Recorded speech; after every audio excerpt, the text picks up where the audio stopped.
I'm Janice Kaminer-Resnick, and on behalf of Jews United for Democracy and Justice and Community Advocates, Inc., I warmly welcome you to tonight's America at a Crossroads virtual town hall program. Our judge leadership team includes former Congressman Mel Levine, David Lehrer, former LA County Supervisor Zev Yaroslavsky, Caroline Kelly, and Rabbi Ken Chazen. And you saw our list of co-sponsors on the screen a moment ago. Thank you to all of them. As we mark the one-year anniversary since the January 6, 2021 attack on the Capitol, we are especially grateful to our esteemed panelists and our moderator tonight, Joanna Mendelson, Imran Ahmed, Leonnig, and Larry Mantle, for helping us to better understand where we are at a 1 year later. Next week, we are excited to welcome back Roberta Kaplan, lead counsel in the Charlottesville case in which she prevailed against the Nazi defendants. Roberta will appear with her co-counsel, Karen Dunn, and Integrity First for America's Executive Director, Amy Spitalnik, in conversation with UC Irvine's law professor, Henry Weinstein. The topic is using the courts to combat supremacy and extremism. And on January 19th, we'll have a chance to learn about the current state of affairs between the US, Russia, and the Ukraine from three extraordinary guests: political activist and former world chess champion Garry Kasparov, former US ambassador to Russia Michael McFaul, and the Washington Post's Max Boot. Join us for a real world game of chess and chicken: Russia, the United States, and the Ukraine. Full unedited recordings of all of our 90 programs can be found on our YouTube channel and on our website. And an easy to use link is provided in every email that either David or I send. So just look for it in the emails.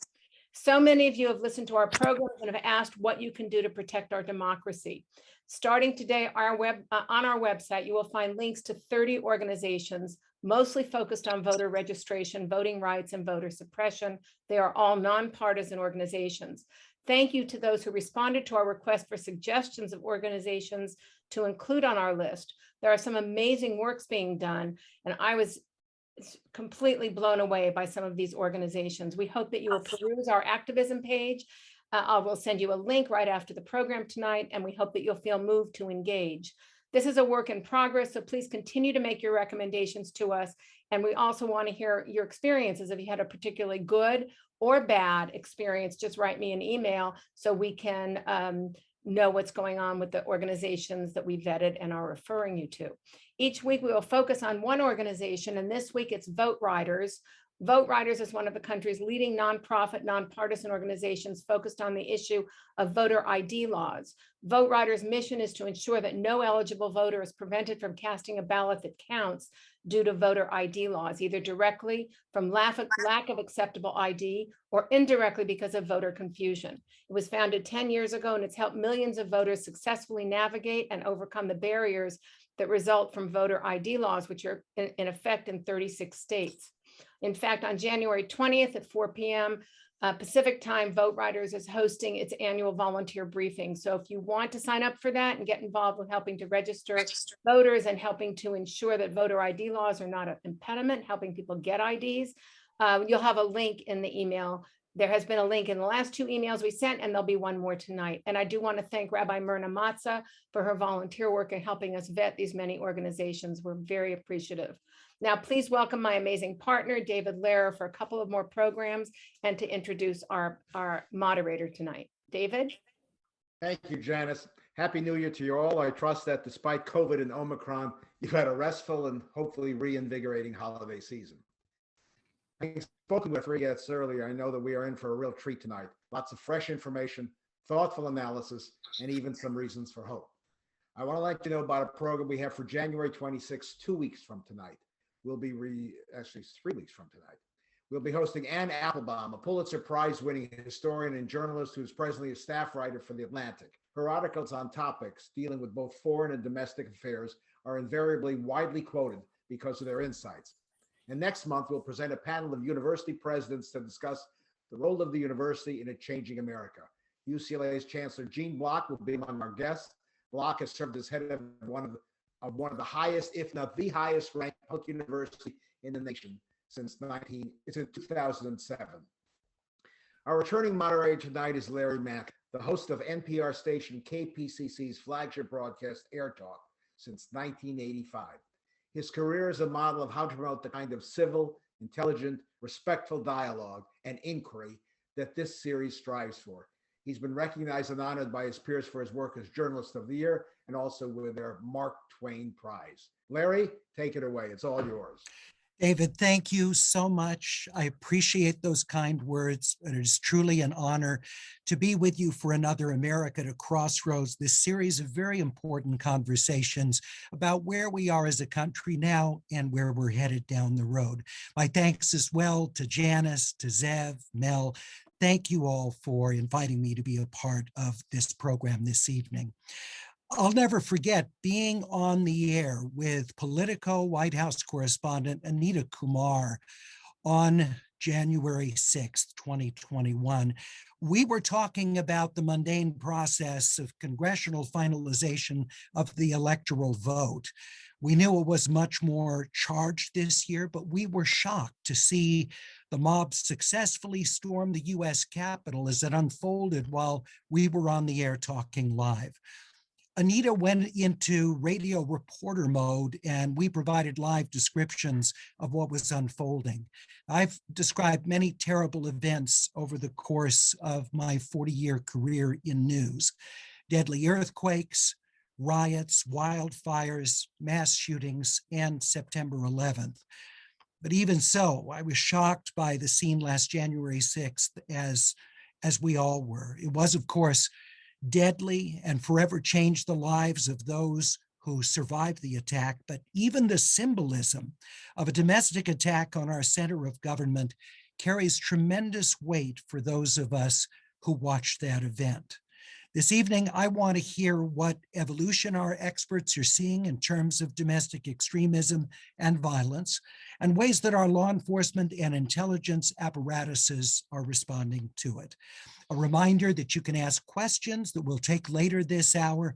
You can ask those in the Q&A, and when you ask your question, please include your first name and your location along with your question. It gives a nice sense of place for the rest of us to know from where the question comes. With us this evening, Carol Leonnig, Pulitzer Prize-winning national investigative reporter with the Washington Post. She was a key journalist in the Post's recent investigation into the January 6th attack. She's also an on-air contributor to NBC News and MSNBC. And if a Pulitzer isn't sufficient, she's won 3 of the highly prestigious George Polk Awards for investigative reporting. Joanna Mendelson is the Anti-Defamation League's Associate Director of the Center on Extremism. She's an expert on domestic terrorism-related activity and has testified in numerous criminal cases. She's also trained more than 12,000 law enforcement officers, judges, and public officials across the country. And Imran Ahmed, the founding CEO of the Center for Countering Digital Hate. He's an expert on the dynamics of social media and what goes wrong in those spaces. That includes not just extremism, but conspiracy theories, misinformation, and identity-based hate. He's regularly quoted and appears on many news reports, including this morning on my program, Air Talk. Thank you all very much for being with us. I appreciate it so much. I was struck by how the majority of those arrested in the Capitol attack apparently were not affiliated with an extremist group like the Proud Boys or the Oath Keepers. These were generally middle-class Americans, more or less functioning in the mainstream. The profiles of those arrested that we've read often detail mental health or financial challenges along the way, but these don't appear to be longtime radicals. And I'll begin with you, Carol. Who are the people who attacked the Capitol nearly a year ago?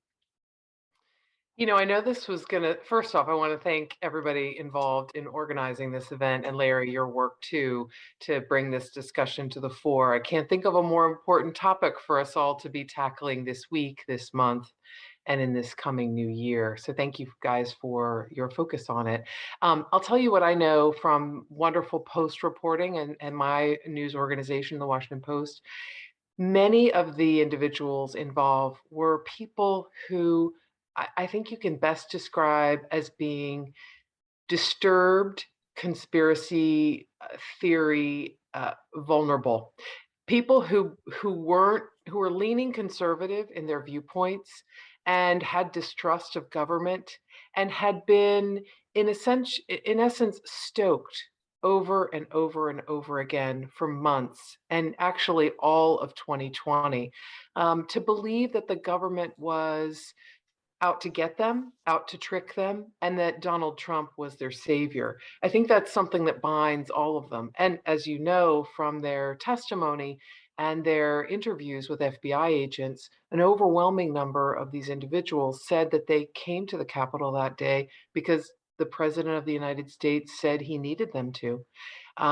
What's also really intriguing to me, and I think Joanna is going to be an amazing articulator of all the details of this, but what's amazing to me is how much and how long this stoking went on. People were encouraged to believe that the governor of Michigan was shutting down the country intentionally to hurt struggling people who were underemployed. People were stoked to believe online that election places were giving out ballots to people that didn't exist and to people that were dead so that people could double vote. There was a lot of distrust being sown, not just by domestic extremist groups, but foreign operators. So that's something. Another key element to remember about this group, 1/3 of them had struggled financially. Forgive me, let me take that back. More than 40% of this group had struggled financially with a bankruptcy filing, a default on a major loan, struggles that included losing their jobs in the last year. The Post did a intensive research into the backgrounds of all of the people that were charged. So they had reason to feel unmoored and uncomfortable. Again, they were brought by the combustion of Donald Trump and various organizations, encouraging them to be his basically his paratroopers to help him save the country. Joanna, and what role did the organized extremist groups like Oath Keepers, Proud Boys, the QAnon forums, what portion of this was theirs? So I can help put some numbers around some of the data that Carol brought to the front.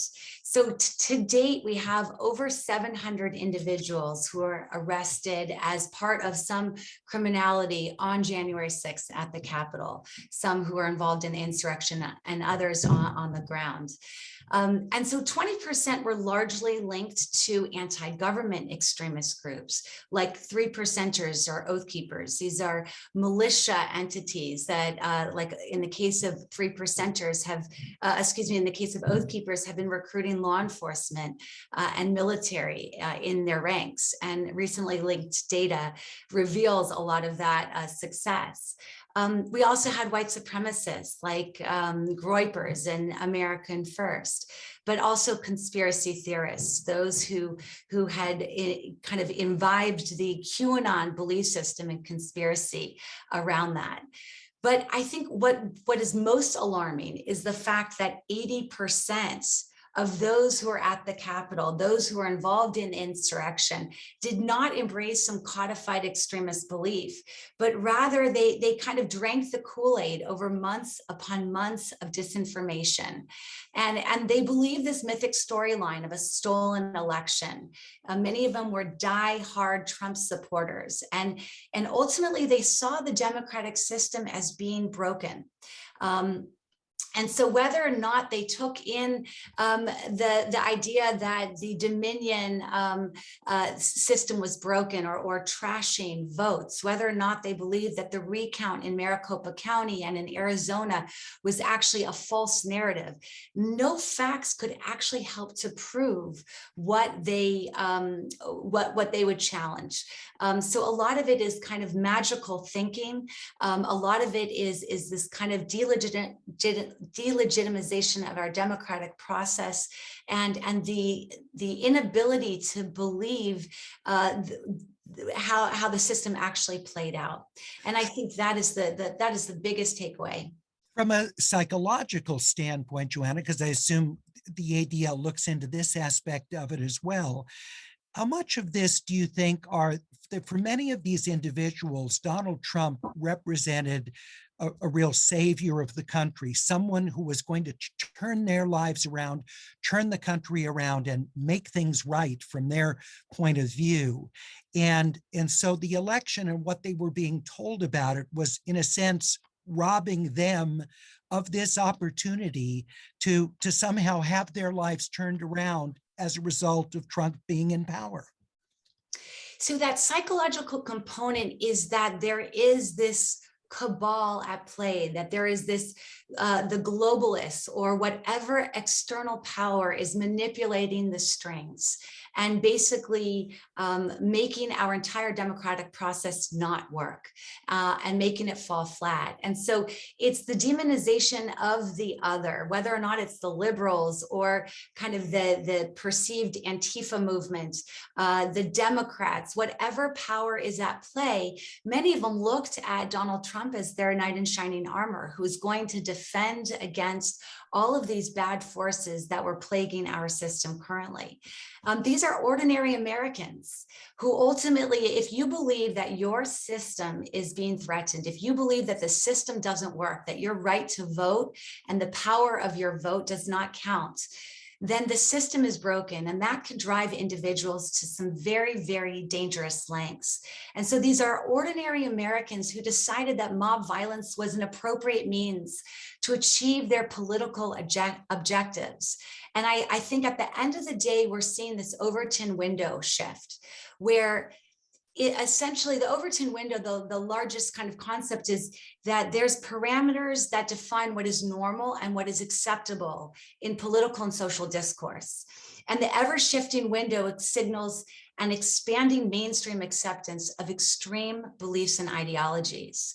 And so Janice's email yesterday that identified 72% of Republicans and 83% of Trump voters believe that Trump bears just some responsibility or none at all, that violence is an acceptable way in order to push your views within the system, then that results in this entire new landscape of a new crop of extremists who are not part of this codified, formalized movements, but have felt like they have been othered.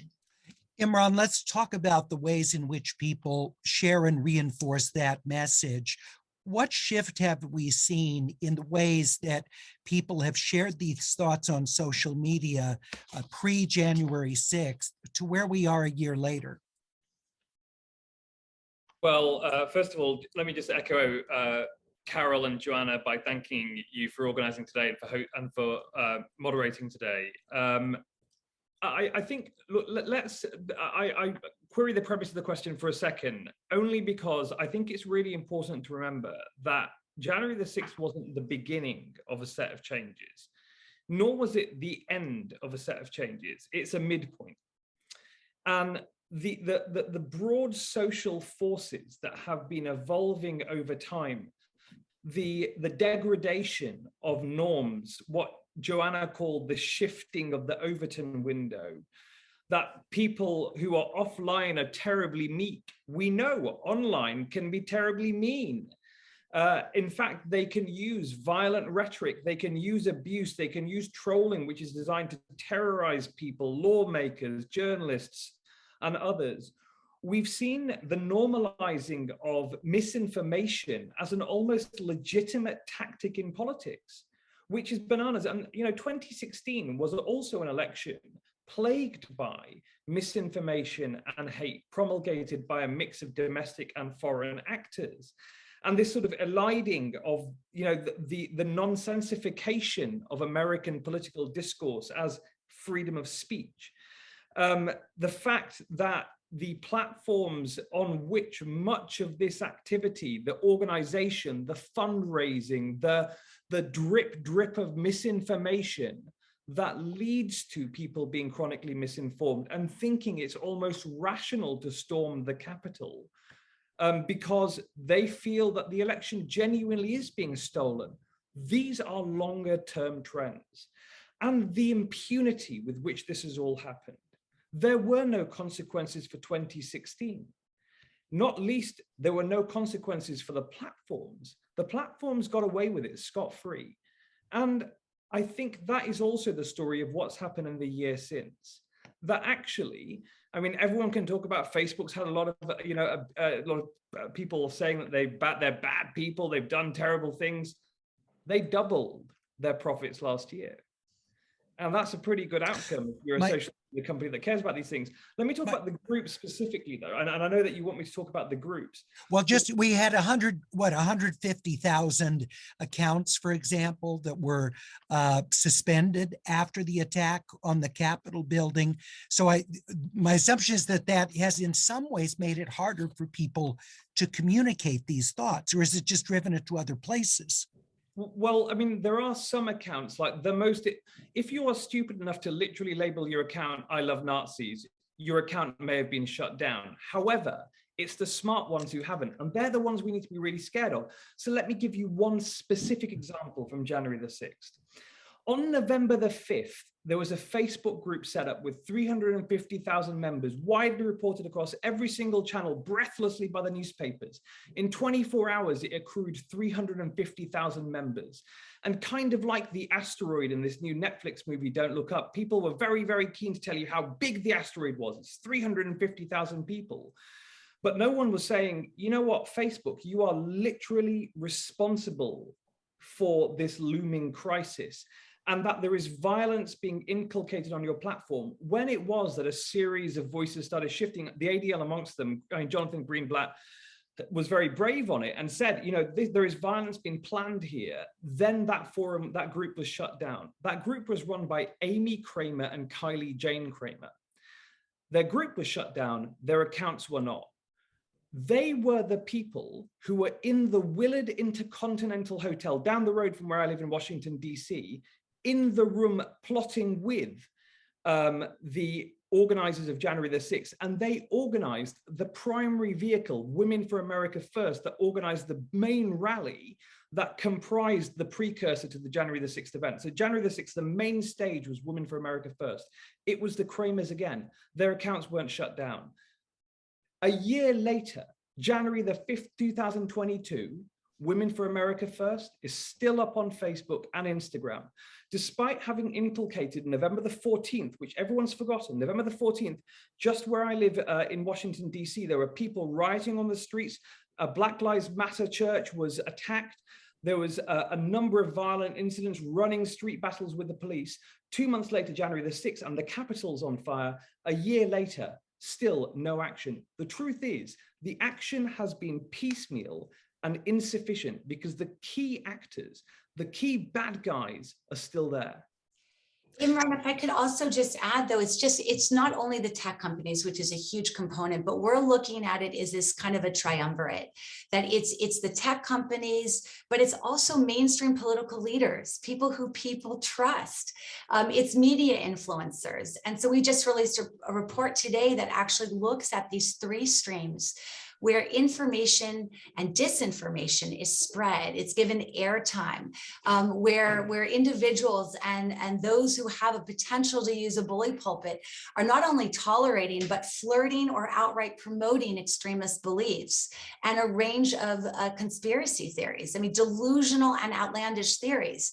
Look at the fact that QAnon took off, right? This is a belief system that says that Donald Trump will be the hero that is going to push back against this child sex running ring that is operating in a non-existent basement in a pizza parlor, right? Like you say that and you break it down, and yet these are not individuals with aluminum foil around their head. They are individuals who truly believe this theory, and it has led to real world violence. It has led to murders right here in our backyard. Unfortunately, a QAnon believer killed his family. Mental illness may play into some of these as well, but it has real world impact in how they're operating. Sorry, go ahead, Imran. Joanna makes a really important point here, which is now that we have this enormous coterie of the chronically misinformed, they are being predicted, and it's a market. And you know, there's one thing an economically motivated huckster loves, and that's chronically misinformed people, because you can sell them anything. And so you see cable news channels pivoting their output to feed into these delusions, to try and create committed audiences out of them. Politicians seeking to play up to these chronically misinformed audiences, knowing that that's a vote in the bank for them. Carol, I want to come back to you to ask you about how it seems extremism is not as much talked about on the national stage now, that what we're seeing is in local communities, threats against school board members, that COVID-19 has become a vehicle over mask mandates and reopening of schools and immunization. All of these things have become sort of the new place where this is playing out. And elaborate, please. Well, there are a host of subjects on which the hucksters, as Imran appropriately calls them, are pushing buttons to try to encourage people basically to all believe one thing at the core, and that is to distrust their government, to distrust experts, to distrust science, to distrust reporters, to distrust facts that are demonstrably, palpably true. All of these share those features, sadly. We have long gone past the days of Walter Cronkite, where America shared common fact. And the problem, I think it's really important to talk about the psychology of individuals who may be vulnerable to the conspiracy theories, to talk about the social media platforms that help add fuel to this. The local politicians, let's be serious about those. National, local, state politicians who are all trumpeting the same, no pun intended, trumpeting the same exact line in the quest to get reelected.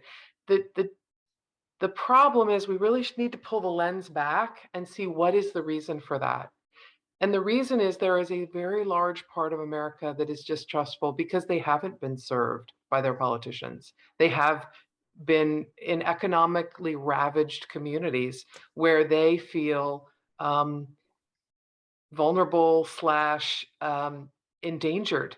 Now, certainly a strand of nationalism and white supremacism flows through some of these communities. But another key one that we really need to think about is how pathetically they have been served as members of our citizenry. There's a reason they're angry, and it is not simply white supremacist views or nationalism. I think we need to keep in mind what Fiona Hill wrote in her very good book, There's Nothing Here for You.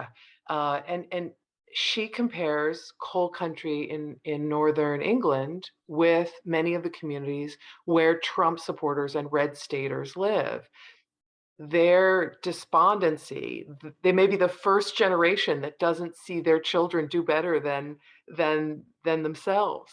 And their sense of panic about that is part of the fuel of why Donald Trump's completely gossamer, vague promises of making America better, this nostalgia to return to this place where you had a job and your wife made dinner every night, and this place where everything was settled and safe, and certainly where white males reigned supreme. This is why Donald Trump's big lie continues to fester, metastasize, and succeed.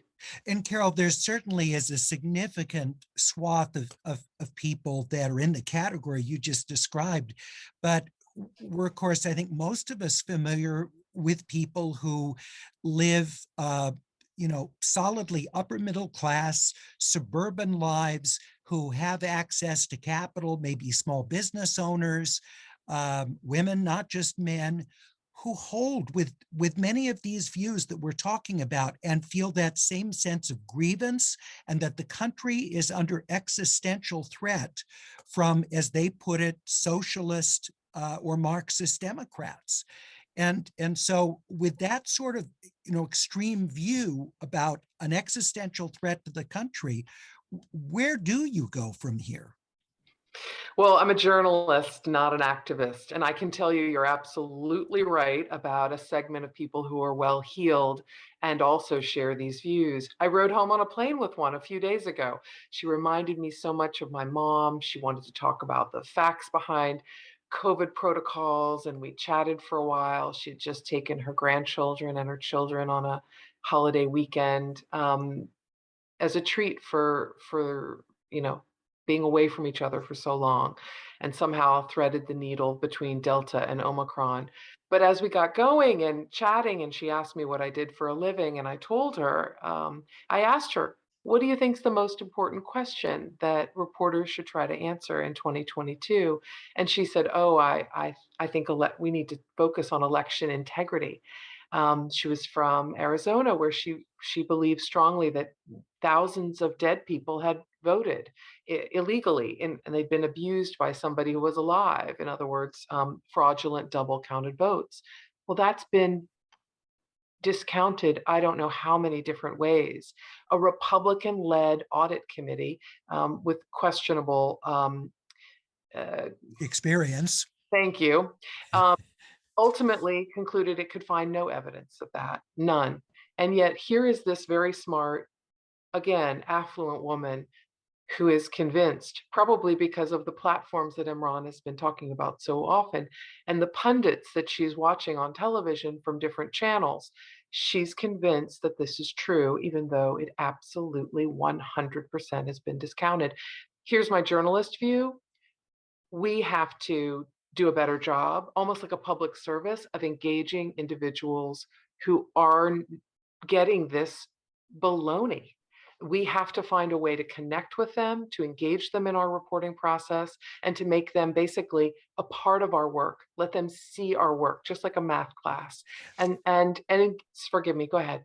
Oh, no, I was just going to say, I think one of the challenges with this is, though, that we are so separated on our views in this country that the stakes are incredibly high for who's president. So if you think the country is essentially going to be destroyed if Joe Biden is elected president, or if Donald Trump is elected president, the stakes are so high that even if you don't have the messaging that somehow the election was stolen, you're going to look for any possible thing to cling on to tell you that your person should be the person leading and saving the country. And Joanna, how do we get from here, given that polarization and how people perceive the stakes? Well, and I think just to add on and kind of building off of that question, I think we have to look at the fact that January 6th in many ways was this engagement between extremists and non-extremists, right? This convergence, and we're seeing a continuation of this.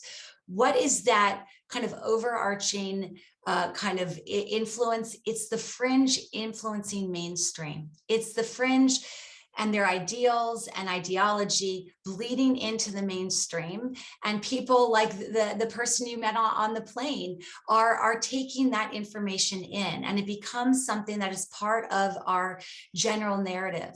And so what we're seeing in time, in some ways, is this toxic soup of ideologies. It's somewhat fragmented, this fragmented ideological tapestry. It's beliefs that are slightly turned and twisted to fit particular narratives, whether or not it's a libertarian bend, or whether or not it's, health nuts who are, wanting to protect kids who glom onto QAnon.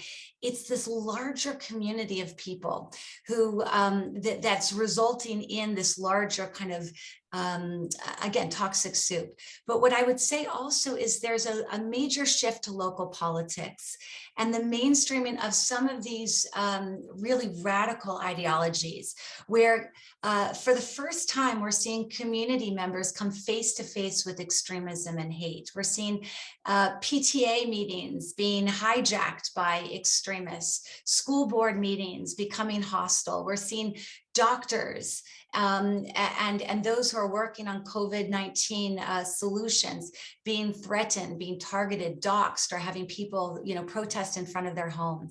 And really, this is kind of that existential crisis that you talked about, where really democracy is being threatened, and it's beyond just the election process. It is in every single current event that we're faced with right now, whether or not it's refugee crisis, or gun issues, or health, health pandemic, and how we're addressing that as well. Yeah, well, and I would argue that we see it perhaps most clearly when it comes to COVID-19, because even with elections, even though there's not evidence of widespread voter fraud, it is still a comparatively opaque process to most of us. The scale of an election, the way it's all counted, the different layers and protocols. With COVID-19, we actually have real world data on the effectiveness of vaccines and on boosters. We actually know of the people who are unvaccinated who become seriously ill and die. The data is far more clear, and people actually in their own lives have anecdotal exposure to the negative effects of the coronavirus and to the negative outcomes that are far more common for people who are not vaccinated. And if that is not convincing to people, when the data is quite clear and easy to find, how do you do it with something that is comparatively opaque like elections? I think that's kind of the narrative that we're seeing related to almost every current event. Whatever the current event, it's almost the untold story. It's the crisis actors. I'll never forget Sandy Hook. I mean, this is the most egregious, horrific attack on an elementary school with, at the time I had kids at the exact same age. And yet, we see individuals promoting this and saying that this didn't actually happen. This is not a new phenomenon. After 9/11, we saw people identifying what happened at the World Trade Center as either being, the Mossad or dancing Israelis, or, that there was some other mysterious force. And we're seeing the same exact thing now on January 6th, where anti-fascists were actually dressing up as Trump supporters, right? That it's somebody else's fault. And so no matter, I don't think it could be as transparent as COVID, or it could be something much more complex. But if there's a will, there's a way. If there's a political narrative, then that, twisting the truth and repackaging the beliefs and spinning a completely different narrative in the same set of facts is going to happen time and time again. We have so many questions from members of our viewing audience. And please, with your question, please include your location and your first name. I appreciate it very much. These are some that came in apparently before I mentioned this to people. Debbie asks, isn't racial animus a huge factor in Trump supporters' views towards what's happening in America? A white majority America will be history, and they're feeling that. Who would like to respond to that question from Debbie? I'll take a stab at this only because a good colleague, former colleague at the Post and a good friend, wrote a wonderful article about it.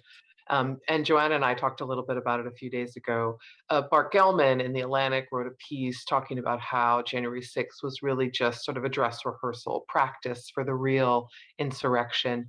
And in that piece, he interviewed quite a few people who held these beliefs that don't have any basis in fact about the election being stolen in various places, Arizona, Pennsylvania. Cockamamie ideas that even Attorney General Bill Barr at the time concluded had absolutely nothing to them, as a prosecutor would say. Barr also found that many of the individuals he was interviewing with these views hailed from regions where there was a lot of tension about white males and whites becoming the minority in those communities. There was one individual in particular, a fire department employee, who insisted that over the course of his career, many, many times he'd lost the job because a minority got it instead. And so that feeling of, replacement syndrome throughout the country is a real force for some of the Trump supporters and some of the extremism that you see in 3%ers, Proud Boys, and Oath Keepers, for sure. But also those folks who don't believe they are members of that group, but hold that belief that they are threatened. And Donald Trump's going to make sure that America's great again, which is just code, dog whistle for white majority again, whites in control. Attorney General Merrick Garland today spoke day before the anniversary, and he said the Justice Department will prosecute those responsible for the insurrection at any level. But we have one of our viewers who wants to know what you think about what he said and the likelihood that former President Trump or members of his former members of his administration might be prosecuted here. Who'd like to respond on that? I'm Carol? happy to. Yeah, I'm happy okay. to. I know Merrick Garland pretty well, and he gave basically a criminal justice 101 speech today, which was, here's how it works, folks. We charge people at the small level. You don't see everything we're doing. There could be bigger charges down the road.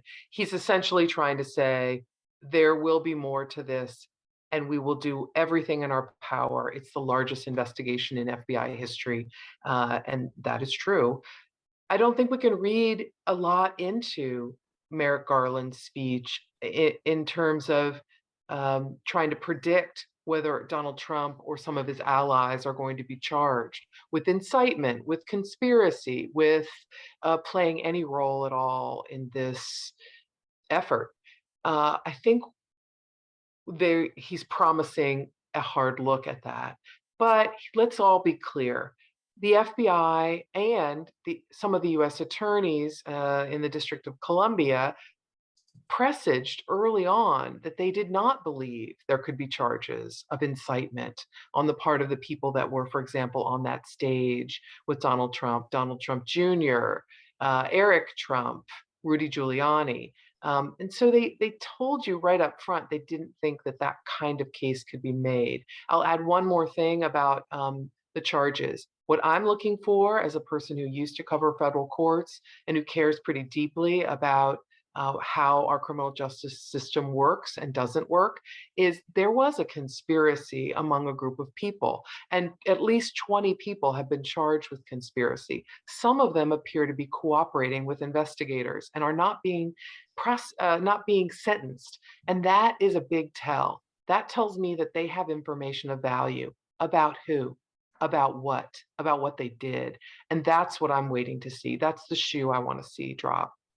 I can also add that ADL is proud to join the landmark federal lawsuit in coordination with the DC Attorney General on behalf of the District of Columbia against the Proud Boys and the Oath Keepers and 30 additional individuals who are affiliated or associated with those organizations for their role in planning and executing this act of domestic terrorism. So not only are we seeing it from that level, but also from the civil side as well. Diana asks, why are members of law enforcement and the military so susceptible to involvement in January 6th or extremism? I can take that because ADL's done a lot of work in not only testifying on Capitol Hill. Dr. Mark Fikavich has testified in regards to that. We're not hyperbolic in that this problem is rampant and, all over the place, but a single individual involved in the military, single individual involved in law enforcement is one too many, especially given the power and the position that they have. There is a clear effort for extremist groups to recruit. My specialty is looking at some of the most violent white supremacists called accelerationists. And as part of their membership application, for example, one of the things that they ask for would-be members is, what type of military background do you have? And if not, what other skills can you offer? And so there is a real interest in recruiting from those who have military background for paramilitary training, because many of these groups desire to crush the system. Some of them, like for the accelerationists, they believe that the system is injected with Jewish values, and whether or not it's liberalism or diversity or multiculturalism, and all of these efforts are spiraling the system down. And so one must engage in an attack against that system. So people with backgrounds like law enforcement, military are kind of primed for that. This year, Oath Keepers membership list was leaked to the public, and ADL is currently looking through and identifying various members of law enforcement. Unfortunately, we found far too many who have been involved in the organization or have been at least listed on their membership list. So it is a problem that requires law enforcement and government, the military, to be much more transparent and really kind of no longer just talk and say it's something that they want to dismiss from their ranks, but actually put steps forward to eliminate it. And Imran, I want to ask you along these lines, sort of where hate expressed digitally sort of factors into this, because your organization, monitors essentially hate speech and online racist expressions. How does that interact with this kind of anti-government, this sort of effort to push back against change in the country? Well, I mean, we don't necessarily track when we don't sit there reading the internet. That's a pretty thankless task, a pretty unattractive task. But what we look at is the architecture by which hate is proselytized and by which millions of people are persuaded that the world is a different way, that the lens through which they see the world has been recolored through the drip of misinformation in spaces which are designed to radicalize, and that exist on platforms that we all use. And I think one of the things that there's a narrative thread that runs through. So CCDH, the Center for Countering Digital Hate, which I run, we've done an enormous amount of work in the past year and a half on anti-vaxxers. We were the ones who produced the report showing that 12 individuals produced 65% of the misinformation shares on social media platforms.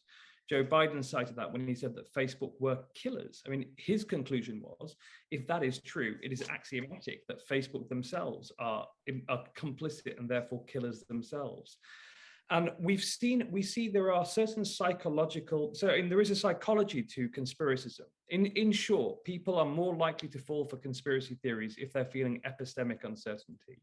That is a sense that they just don't know what is going on and how on earth to get some facts or some certainty about it. And you can imagine in the past year where we've had a novel pathogen, coronavirus, going around the world, that people have felt this great sense, I mean, I felt it, this great sense of, what the hell's going on?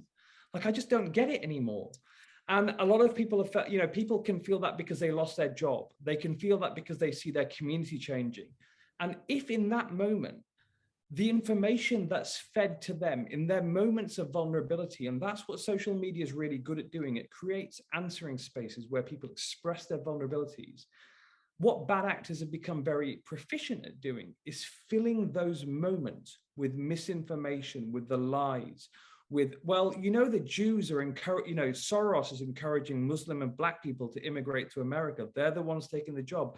Soros has lots and lots of, he's a big advocate of migration. That's why it's a Jewish plot. The Jews are plotting to actually replace the white man with the Black man because they hate the white man, because the white people are the only people that have ever been able to defeat the Jews. Now that sounds bananas. It sounds like I just made it up. That specific theory is the Great Replacement theory. That led to the bloodshed both in Christchurch of Muslims, where dozens were gunned down by a man with an assault rifle, but also the Tree of Life massacre. And if people are fed misinformation, if you were told every day, if every day this was fed into you, and you're a normal person, you don't read the news religiously, you don't have multiple sources, you get your news on Facebook like you do anywhere else, it's almost rational to conclude at the end of the year, yeah, Jewish people really are coming to this country a lot. Or there has been I've seen lots and lots of stuff about elections, funny stuff going on with elections. Wasn't there some funny count somewhere where they found a bunch of ballots, but it's because you've been seeing it on the periphery of your attention. And I think that's one of the things that we haven't really come to grips with it, that a lot of people feel uncertain in an increasingly complex world. Well, and this kind of outrageous but highly simplified kind of guide to what's happening in the world probably gives some sort of comfort, as strange as that sounds, because it explains for people these sorts of wild ideas, the things they're having a hard time, getting their heads around in the world. So that's what's really interesting about conspiracy theories. Conspiracy theories are, so there's a really strong correlation between epistemic uncertainty, that sense of what the hell is going on, believing conspiracy theories. Conspiracy theories, though, have a weakness. They're not based on facts. They're based on a leap of faith. They're always based on a leap of faith, and not a kernel of truth, but a lie at the center of it. And the problem with lies are, and a leap of faith is that it can never fill that desperate yearning for fact and certainty. And so people start looking for more and more and more to fill the gap. They're like junk food, like my addiction to Pringles. Once I've had one, I have to take the entire tube. And so people start rabbit holing, we call it. We look at externally. And you may have seen that in a member of your family. You may have seen that with one of your friends. They believed one, they started believing 10, 15, 20. So because that epistemic uncertainty is never sated by a conspiracy theory, they get further and further into the loop. And, of course, we have these environments that literally with a click, you can get to the next conspiracy theory. The world fundamentally, the way that we've structured the way that we present information to people has changed so significantly. And I think this is crucial because another thing has come out in the last year that's really important is that Frances Haugen, the whistleblower who came forward, who's been all around the world giving evidence to Congress and other places, she showed internal documents that said that the systems are so badly designed that they literally lead people down the rabbit hole. So there's one particular study that was done internally to Facebook called Carol's Journey into QAnon. And it showed that within 2 days of someone liking Melania Trump and a couple of other Trump-related accounts, they were driven through to QAnon content. And this is not just true on the political right in the US, it was true in the political left in the UK, where it led to the crisis of anti-Semitism infecting the left of the UK. It's been true around the world in a number of different movements. Sorry, that was a bit long, but. No, but it explains a lot. It doesn't necessarily get us closer to solving that problem, but it explains why people grab on to outrageous explanations to try and make sense of the world. Carol, were you just going to say something? I'm sorry. I was just thinking about how well you put that, Imran, and I was also thinking about the chicken and the egg. One of the things that I wrote and with Phil Rucker, my colleague and partner in the last 2 books we wrote about Trump, was that his real genius, was that he saw a group of people, or he saw a mass really of numbers in front of him, angry, upset, anxious. And he tapped into their anger and their fear and their anxiety. But he didn't just do that. His genius was that he amped up their anxiety and their fear and their hatred. His genius was being able, of course, not alone, certainly with all of his allies and with different social media platforms, to basically turn up the volume times 100 over the course, as you say, drip, drip, drip of misinformation, to make people even more nervous and anxious, and to feed them information that he and his allies, Bannon, Hannity, pick whichever one you'd like, the Kramers would argue was the answer to their problem.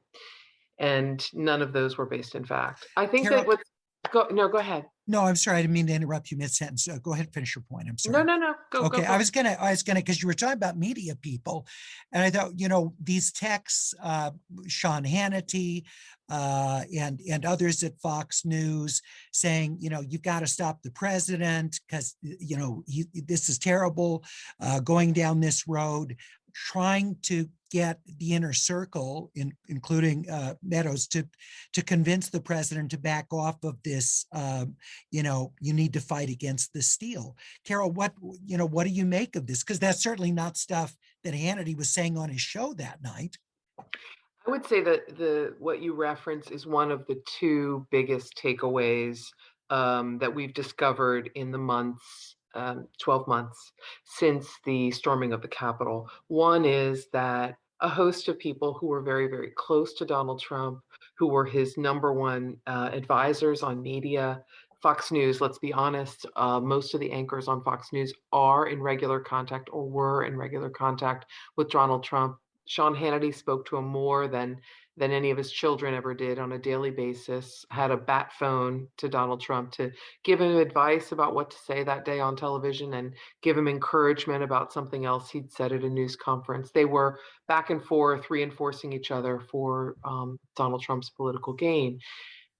This group of people were all begging Donald Trump on January 6th, shortly after 1:45 p.m., to please do something to stop the attack on the Capitol. Laura Ingraham said, this is destroying his legacy. In a text to Meadows, you've got to do something. Donald Trump Jr., the president's son, said it's gotten out of hand. We've got to stop this. He's got to say something. Sean Hannity, the same. Please make him make a statement. So again, what's the point of these texts? What's important to your listeners and your audience here today? The important thing is, newsflash, Donald Trump's allies, who all now say that January 6th wasn't that big a deal, it wasn't that violent. The Trump supporters were very loving and caring and overwhelmingly peaceful. That's not how they felt the day of. And their honest reaction was a panic that the Republican Party was going to take a hit, that the president was going to be harmed. We're almost out of time, but I do want to end by looking to the future and the work that I know, Joanna, you and the ADL is doing on this. What are some things that would help us get ourselves out of this place in which we find ourselves as a country? I take a deep breath, right? Because there is a lot of work ahead. I think all of our feeds and our screens are daily bombarded with this, with this news, with the violent expression, with this kind of cacophony of disinformation and vitriol, and the political divide is growing. And so as we look at 2022, a few things to kind of outline. One, there's concern about the 2022 midterm election campaign. And as they're beginning to kick off and kind of ramp up and get into high gear, we have identified over 150 problematic political candidates who claim to be running for office this year. And this includes kind of hardcore white supremacists and anti-government extremists to others who are okay to affiliate or at least promote conspiracies and associate with other extremists. So we need to continue to speak out and push back and make sure that those candidates are not successful. ADL has also promoted Protect Act. And this is basically, there's no magic bullet to address the problems that we have that is plaguing our nation. And so basically this creates this larger kind of all the different resources that we need, all of society, whether or not it's education, excuse me, work with tech companies, work with law enforcement, not allowing those in power to have, with law enforcement or military, because January 6th served as a warning until our nation takes a united and focused, concerted effort to push back. Our democracy is certainly in peril. And so sorry, just to leave you. I need to close, but yeah. Go for it. Okay, yeah. Joanna, Carol, Imran, thank you all so much. Really appreciate your being with us and sharing your expertise in this very, very important topic. I mean, we're at a point clearly where we have some very, very difficult decisions and high vigilance that's required going forward. Thank you so much all for being with us. And I want to ask those of you viewing who've appreciated multiple ones of these programs, America at a Crossroads, to please support these programs. These kinds of conversations with the guests with a level of expertise that we've heard this evening are the norm each week on these programs. So please visit the respective websites of Jews United for Democracy and Justice or Community Advocates, Inc.